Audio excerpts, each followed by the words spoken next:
कब्र है उनके दादा का, नहीं गए हैं उनके दादा के कब्र पे।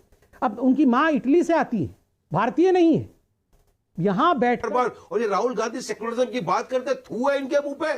अफसोसजनक बात है ये सेकुलरिज्म का, मैं जो बता रहा हूं लोगों को कि देखिए सेकुलरिज्म उनको तो कटाक्ष भी, अरे आखिरी समय किसी भी, अरे चाहे आपका हो हमारा हो किसी का भी हो, हम लोग तो जाते आखिरी समय में वहीं पे अस्थियां बहाने के लिए जाते हैं। तो ये एक बात कहना तो क्या गुनाह है? कोई बात कह दी तो एक तो किसी व्यक्ति के लिए तो कहा नहीं जा रहा है, ये तो आखिरी समय में नहीं व्यक्ति, देखिए ये हमारे हिंदू मैं आपको बताता हूं क्या कहा गया। बहुत अच्छी बात है, प्रधानमंत्री मोदी 1-2 महीने वहीं काशी में रहे, वो अच्छी जगह है रहने के लिए। आखिरी समय में वही रहा जाता है, यानी आखिरी समय में वही रहा जाता है। प्रधानमंत्री मोदी का क्या आखिरी समय आ गया है? अच्छा अब मैं बोल लूं, बीजेपी कह रही है कि इसका हिसाब 2022 के चुनाव में होगा। तो 22 के चुनाव में बिल्कुल होगा। पूरी काशी बम बम काशी डोल रही है, अखिलेश बोल रही है। भारतीय जनता पार्टी की इससे परेशानी होती है क्योंकि उनको लगता है कि पूर्वांचल में समाजवादी पार्टी को समर्थन मिल रहा है, तो उससे वो परेशान रहते हैं। लेकिन जहां तक आस्था हमारा निजी विषय है, हमारा पब्लिक अफेयर विषय नहीं है। हम लोगों ने भी आपने देखा होगा किस तरह से अच्छा अब आस्था निजी विषय हो गया। पार्टी की सरकार जब सड़क पर नमाज पढ़ी जाती है तो वो निजी विषय नहीं रहता। जब लोग इफ्तार की पार्टी करते हैं तो ये निजी विषय नहीं रहता। लेकिन अब पूजा का विषय है तो वो अब मैं बोल लूं, अपना पर्सनल विषय हो गया। जी मैंने अभी बोला क्या पूजा का विषय, आपने फिर उसमें से लाइन निकाल ली। यही दिक्कत है। दिक्कत यह है कि आप चाहते नहीं हो कि हिंदुस्तान के अंदर में पूजा पाठ भी ठीक से हो पाए। आप चाहो तो सही, कम से कम हम बोल रहे हैं कुछ, आप उसका मतलब निकालोगे कुछ, तुरंत इधर से उधर जोड़ने लगोगे। अरे हम कह रहे हैं कि अयोध्या की बात करो तो अयोध्या में भी किसने विकास किया? अयोध्या में पूरा इलेक्ट्रिफिकेशन अंडरग्राउंड किसने किया? समाजवादियों ने। राम की पौड़ी का किसने सुंदरीकरण किया? समाजवादियों ने। वहां पे राम थीम पार्क किसने बनवाने का थीम बनाया? समाजवादियों ने। 5 कोसी यात्रा वहां पे किसने बनाई? किसने पथ बनाया? समाजवादियों ने। चेंजिंग रूम किसने बनाया? समाजवादी में। 5.5 करोड़ रुपए काशी विश्वनाथ के फेस ऑफ उसको चेंज करने के लिए किसने दिया? समाजवादी। लेकिन हमने क्या कभी इसके लिए हल्ला मचाया? क्या हमने इसके लिए गाया कि हमने ये किया वो किया? हमने तो मथुरा के लिए किया या हमने अमित मालवीय ने ट्वीट करके कहा कि आपने तो एफिल टावर भी बना दिया है। अमित मालवीय ने ट्वीट करके बोला कि आपने तो एफिल टावर भी बना दिया है। देखिए सब कुछ आपने बना दिया है। तो उनके कहने से क्या होता है? ये तो भारतीय जनता पार्टी तो यहाँ पे 2 करोड़ रोजगार प्रत्येक साल देने वाली थी, दे दिया क्या? 15 लाख रुपए देने वाली थी, दे दिया क्या? 700 किसानों की इनकम दुगनी करने वाले थे, हो गया क्या? क्यूटो बना रहे थे, क्या हो गया बनारस का? क्या हालत बनारस की हो गया क्या? क्यूटो में यही बुलेट ट्रेन चला रहे थे, चला दी क्या? इसके बारे में अमित मालवीय नहीं बोलेंगे कि बुलेट ट्रेन चल गई क्या देश के अंदर में? कहां है बुलेट ट्रेन? तो ये भारतीय जनता पार्टी की बातों मत आइए। ये तो नहीं, ये तो देश को ले जाने वाले थे, हम आत्मनिर्भर और क्या क्या बनाने वाले थे। आज आर्थिक स्थिति देश की क्या है, तो हम उस पर नहीं जाना चाहते। हम बार बार ये कहते हैं कि हम बार बार पूजा की बात करते हैं तो ये हमारे लिए आस्था का विषय है। भारतीय जनता पार्टी देखो उसको राजनीतिकरण करना चाहती है। क्यों राजनीतिकरण कर रहे हो? कोई विरोध नहीं कर रहा है। अरे अच्छी बात है, आरती हो रही है, पूजा हो रही है तो सभी लोग करते हैं। लेकिन भारतीय जनता पार्टी कह रही है दूसरों को परेशानी हो रही है, दूसरों को परेशानी हो रही है। कमाल भाई, किसको परेशानी हो रही है? बीजेपी को परेशानी हो रही है। वारिस पठान से जान लेता हूं। वारिस पठान, बीजेपी को लग रहा है भारतीय जनता पार्टी से आपका विरोध होगा, नरेंद्र मोदी से आपका विरोध होगा, लेकिन क्या आपको अखिलेश का बयान सामान्य लग रहा है जो बयान दिया गया है? मैं भी बीजेपी के प्रवक्ता के पास नहीं जा रहा, मैं आपसे सवाल कर रहा हूं। अमीश भाई मैं देख रहा वारिस जी देखिए अमीश भाई, हम लोग देख रहे हैं उत्तर प्रदेश का चुनाव हुआ है तो एक होड़ लगी हुई है, कौन बड़ा हिंदू। मोदी जी अपनी खुद की कॉन्स्टिट्यूएंसी वाराणसी में गए, जाना चाहिए, इतने वर्षों के बाद जाते हैं, वो तो जाते भी नहीं है, मगर चुनाव के पहले ही जाके टैक्स पेयर के पैसे से बनाया गया हुआ है वहां पे सब कुछ। मोदी जी ने तो नहीं दिया है वो सब। अगर मोदी जी अगर एक साधारण नागरिक की तरह वहां जाते, पूजा पाठ करते, किसी को दिक्कत नहीं है। लेकिन देश का प्रधानमंत्री जिसने देश के संविधान की शपथ ली है, प्रधानमंत्री बने, वो इस तरह की अगर हरकत करेंगे तो बड़ा मुझे अच्छा नहीं लगता। ये बात अच्छी नहीं शोभा देती है। क्या कर दिया आप एक मेजोरिटेरियन हरकत क्या एक मेजोरिटेरियन कम्युनिटी को आप जा रहे हो लुभाने के लिए? क्या ये पोलराइजेशन नहीं दिख रहा है? क्या आपको पोलराइजेशन नहीं दिख रहा है अमीश भाई कि चुनाव के पहले आप जाके एक समुदाय के लोगों को खुश करने के लिए इस तरह की चीजें कर रहे हो? आपने 7 साल में क्या क्या गंगा सफाई अभियान का क्या हुआ, मैं पूछना चाहता हूं। तो राहुल गांधी के बारे में आप क्या कहेंगे? राहुल गांधी कह रहे हैं कि हमें भी हिंदुओं की सरकार चाहिए। राहुल गांधी वही राहुल गांधी ना कि जिसके बाप दादाओं ने हमारी बाबरी मस्जिद के अंदर अंधेरे में जाके मूर्तियां रख दी। वही राहुल गांधी ना कि जिसकी सरकार के टाइम नरसिम्हा राव के वक्त हमारी बाबरी मस्जिद को शहीद कर दिया गया था। उसी राहुल गांधी की आप बात हिंदुत्ववादियों की नहीं चाहिए।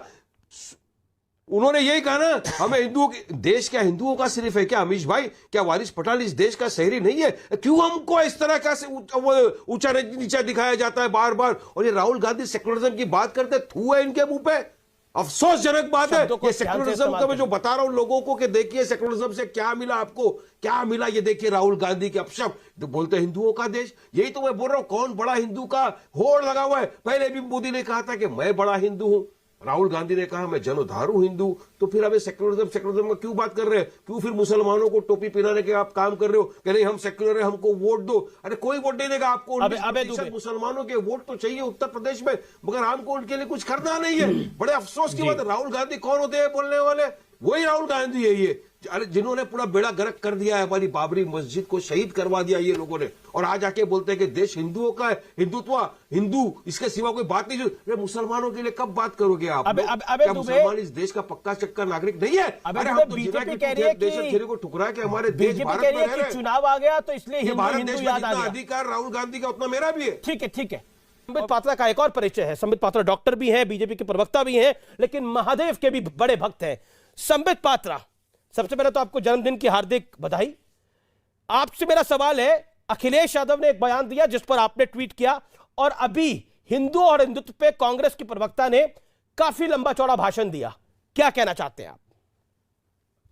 आप हिंदुत्ववादी हैं।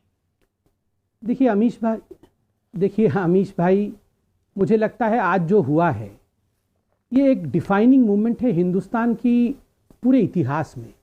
ये बहुत कम समय ऐसा होता है। 17वीं शताब्दी में रानी अहिल्याबाई ने, मराठा रानी ने, जिस प्रकार से काशी की नगरी का जीर्णोद्धार किया था, आज अनेकों वर्षों के पश्चात ये जीर्णोद्धार पुनः नरेंद्र मोदी जी ने किया है। देखिए, क्या यहाँ कांग्रेस के प्रवक्ता कहते हैं, क्या यहाँ AIMIM के प्रवक्ता या सपा के प्रवक्ता कहते हैं ये गौण होती है? ये 100 साल बाद कौन संबित पात्रा है, कौन यहाँ पर सपा के प्रवक्ता है, कौन यहाँ AIMIM है, ये महत्व ही नहीं रखेगा। कोई याद भी नहीं रखेगा कि आर पार कोई शो होता था, कोई डिबेट होता था। किंतु जिस प्रकार का जीर्णोद्धार हुआ है उसे याद रखा जाएगा, वो इतिहास बन के रहेगा। मुझे दुख होता है कि इस विषय पे डिबेट भी हो रहा है। इतना विराट काम हुआ है, इतना महान काम हुआ है, जो काम कभी असंभव लगता था।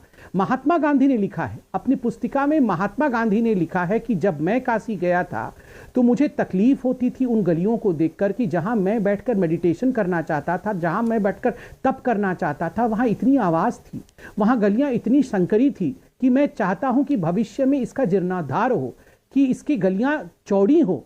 आज महात्मा गांधी का भी वो स्वप्न पूरा हुआ है। वो उन्होंने लिखा है, आप पढ़ सकते हैं, कि मैं यहाँ तपस्या करने में असक्षम हूँ क्योंकि यहाँ आवाज़ें आती हैं, यहाँ पर किसी प्रकार की स्वच्छता नहीं है। आज स्वच्छता आई है, घाट में स्वच्छता आई है, सड़कों पे स्वच्छता आई है, सौंदर्यीकरण हुआ है। आज मन प्रसन्न होता है काशी जाकर। क्यों? अगर लोगों का मन प्रसन्न होता है अपने महादेव के दर्शन करते हुए, तो इन लोगों को परेशानी क्यों होती है? परेशानी होगी। ये हिंदू, ये हिंदुत्व क्या है, ये हिंदूवादी, ये इस्लाम के लिए तो इस प्रकार का डेफिनेशन कभी करते हुए मैंने देखा नहीं है। आपने कभी सुना? राहुल गांधी कह रहे हैं कि राहुल गांधी कह रहे हैं कि हिंदुओं की सरकार आएगी, ये हिंदुत्ववादियों की सरकार है। अमीश जी, देखिए, अभी कांग्रेस के प्रवक्ता आडंबर की बात कर रहे थे। मैं एक सेकंड, बहुत देर से मैं सुन रहा था, मैं जुड़ा हूं, मैं आराम से कहूंगा, इसमें कोई डिबेट करके उलझने की आवश्यकता नहीं। राहुल गांधी क्या जानेंगे? मैं भाई साहब मैं कंप्लीट कर लूं, आप फिर कहिएगा। नहीं, आप रुकिए। नहीं, जवाब दे दीजिए, बताइए। राहुल गांधी क्या जानते हैं हिंदू क्या होता है? अमीश भाई जरा इनकी आवाज को कम रखिए। मैं यहाँ चिल्लाना बिल्कुल नहीं चाहता हूँ। महादेव पे डिबेट हो रहा है। अमीश भाई, राहुल गांधी की बात हुई है, समाजवादी पार्टी जवाब बाद में दे देगी। राहुल गांधी जी क्या जानते हैं हिंदुओं के बारे में? दादा उनके खान थे, उनकी माँ इटली से आई हुई है, एंटोनियो माइनो हैं। वो क्या जानते हैं हिंदुओं के बारे में? वो क्या जानते हैं कि कितने परसेंटेज वो हिंदू हैं? क्या है वो? क्या वो हिंदू के बारे में जानते हैं? वो हिंदू हैं क्या? स्वयं हिंदू हैं क्या? ये रोज रोज बैठकर हिंदुओं के बारे में यहाँ जो डेफिनेशन देते हैं, प्रवचन करते हैं, आप पूछिए उनके, क्या एक बार भी वो अपने दादा के कब्र पे गए हैं? कब्र है उनके दादा का, नहीं गए हैं उनके दादा के कब्र पे। अब उनकी माँ इटली से आती है, भारतीय नहीं है। यहां बैठकर हिंदुओं को गाली देना, रोज रोज हिंदूवादी ऐसा है। आपने उनके भाषण को सुना होगा राजस्थान में, उन्होंने कहा हिंदू आगे से मारता है, हिंदूवादी पीछे से मारता है।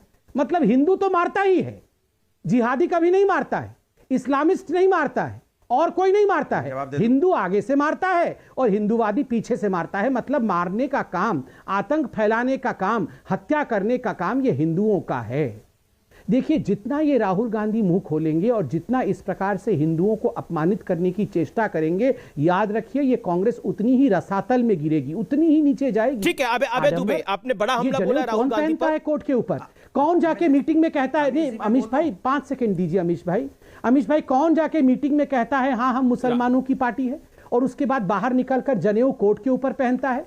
ये प्रियंका वाड्रा एक दिन लाल रंग की वेशभूषा में जाती है मां की पूजा करने, दूसरे रंग काले रंग के वेशभूषा में जाती है मां की पूजा करने, जो ध्यान रमाने की चेष्टा करती है। जब वो केरल में जाती है तो क्रॉस पहनती है, जब वो मंदिर में जाती है तो चुनरी ओढ़ती है। ये आडंबर नहीं है? ये 70 वर्षों तक इस गांधी परिवार ने सूती कपड़े पहनकर देश को लूटना सिखाया है। अबे दुबे जवाब। गणगण की बात कर रहे थे अभी अभय दुबे जी, गणगण की बात कर रहे थे। गणगण में दुख है, अरे कण कण में दुख छोड़ के गया था ये गांधी परिवार। हिंदुओं को गाली देने का काम कर रहे हैं। ओके, अबे दुबे जवाब।